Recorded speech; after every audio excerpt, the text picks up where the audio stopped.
Hi everyone, hope you are doing well from wherever you are watching this channel, depending on your time zone. Now, there have been complaints about abduction in this country, and this discussion is actually not getting away because we are yet to find a solution to the issue of abduction in this country. So the blame was being put on the police officers, but the Inspector General of Police Kanja came out and denied such allegation. And this is what he had said. For avoidance of doubt, the National Police Service is not involved in any abduction, and there is no police station in the country that is holding the reported abductees. That is Douglas Kanja. Now, Douglas Kanja was trying to distance himself and the police officers from the discussion about abduction. But today there are a lot of things that have happened, and indeed, you look at it, the person who has been exposed the most is none other than William Ruto.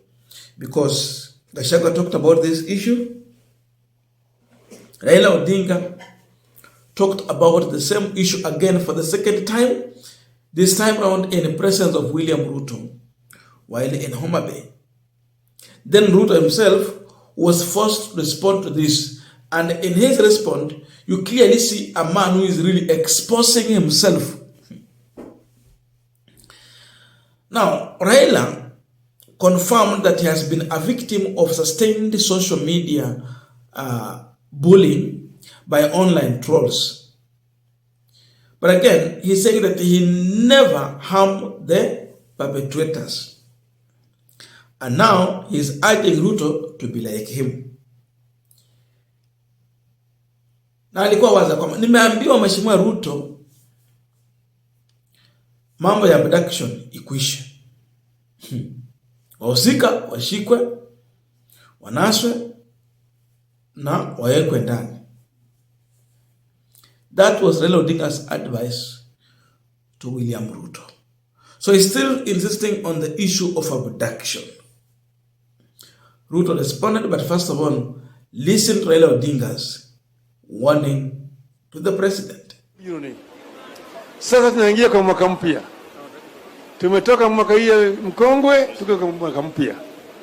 Tunataka yale yote ambayo yamekuwa mabaya yaishe, yazike katika hii mwaka ambayo tunazika.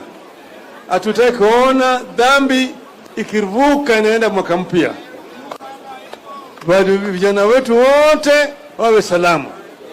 Nimemwambia rafiki yangu huyu Ruto, ile mambo ya vijana kushika hovyo na kupigwa pingo na kuweka mahali na kuteswa ikome kabisa. Isiendelee. Wale ambao wanafanya mambo kama haya washikwe, wanaswe na wawekwe ndani, ili tuweze kuishi kwa amani. Hata kama wewe unapinga mimi, wewe si adui yangu. Hata kama unanitusi mimi, wewe si adui yangu. Mimi nimetusiwa sana katika social media. Mimi nacheka nasema huyo ni mpumbavu. Sio ni mpumbavu tu. Sio mpumbavu tu, sio. Sisi tunataka kuwa na amani katika taifa letu, ili Kenya iweze kuendelea mbele kimaendeleo. Sawa sawa. Ruto responded to this issue and said that for them as government, they will play their role. Sisi kama serikali tutafanya sehemu yetu. Yale mambo yamesemekana, mambo ya abduction, tutakomesha.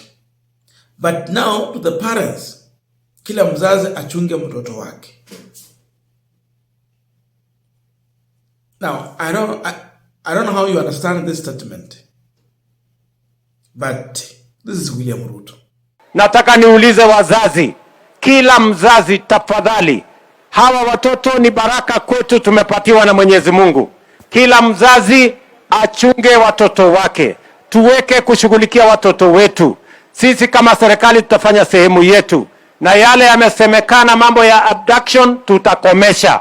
ndio vijana wa Kenya waweze kuishi kwa amani na vile vile wawe na nidhamu na wawe wangwana. When you listen to William Ruto, you would think it's like he's saying that nitaachana na mambo ya abduction, lakini wazazi wachunge watoto wao. You know, most of the people who have been abducted, they are young men. Reason, they were criticizing the president. We have been seeing the AI-generated images that have been shared. And I think Ruto was really waiting for such situation because at the first place, there were cartoons that someone was creating and sharing. And they were really condemning William Ruto, all those images. But he had no any other option that he can use to maybe arrest such a person. What evidence that they have that ni yeye? But now he's here, finally saying that parents should take care of their children. That means they guide them as far as the misuse of social media is concerned. So you look at him, at first place, there is acceptance in his statement that yes, there is abduction going on. He goes ahead again to say that he will stop it. Now, to that extent, we see a president who is contradicting the IG of police. Because IG of police was very clear that there is no an abduction, no police station or a cell that any abducted person has been held in. But the president is acknowledging there is abduction going on. IG is saying no, there is no abduction. So again, they are fixing the IG. But again, there is something Gachagua told us. And that's one of the reasons why I'm bringing this video here. Gachagua told us that there is a new squad, the Subaru squad that has been formed. And this squad has a commandant. The commandant is not responding or answerable to IG of police, Douglas Kanja. Instead, that person is directly answerable to the president. And so, the commander of that new squad is none other than the president himself. So, IG of police does not have any mandate here. Now, if you connect the dots, you get the answer. To some extent, you can easily conclude that Gachagua was right. Because when president comes out and acknowledges there is abduction and goes ahead to promise that they will stop this abduction, and again warn parents that please teach your children good manners. So he's accepting that youth have been arrested in this country simply because they disrespected him, according to the images they were sharing. So Ruto is confirming that wazazi nao mwanza kutunza watoto wenu vizuri, meaning tumekuwa tukitunza watoto wetu vibaya, and therefore it has encouraged abduction. That's what the president is talking about. So he's accepting that there's abduction. But Kanja is saying something different. But when you listen to Gachagua, Kanja and Ruto, you conclude that Gachagua might have been right. There might be a newly formed up squad that is to deal with the critics of the president through abduction, forceful disappearance, and all that. So Was Gachagua right? The answer is yes. There's a possibility that he was right, having looked at this statement. But for Raila, in as much as with William Ruto, he still insists that abduction must end. So his message to the president is clear. Stop this abduction. Accept criticism. And for Raila to say that he has been a victim of criticism, but he overcame it, and urges the president to accept criticism.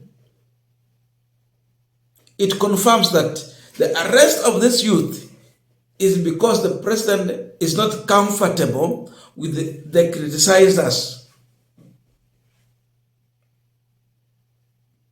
And because he's not comfortable with those who are criticizing him, he can go to an extent of having such kind of a squad that will never respect the rule of law.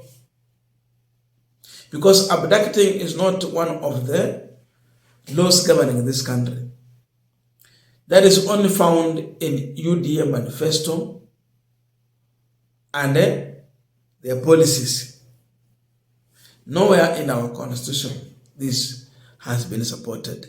So definitely, indirectly, the president was accepting that there is abduction and they are the ones who can stop this abduction. So haijatoka mbali sana. Hawa wamehusika mahali pakubwa. Ni kitengo ambacho wanakizuia vizuri. And therefore, you can easily now understand when we talk about mfunza watoto wenye tabia mzuri, the reason why they are being abducted, and the person who is calling the shots or giving a directive as far as the operation of abduction in this country is concerned.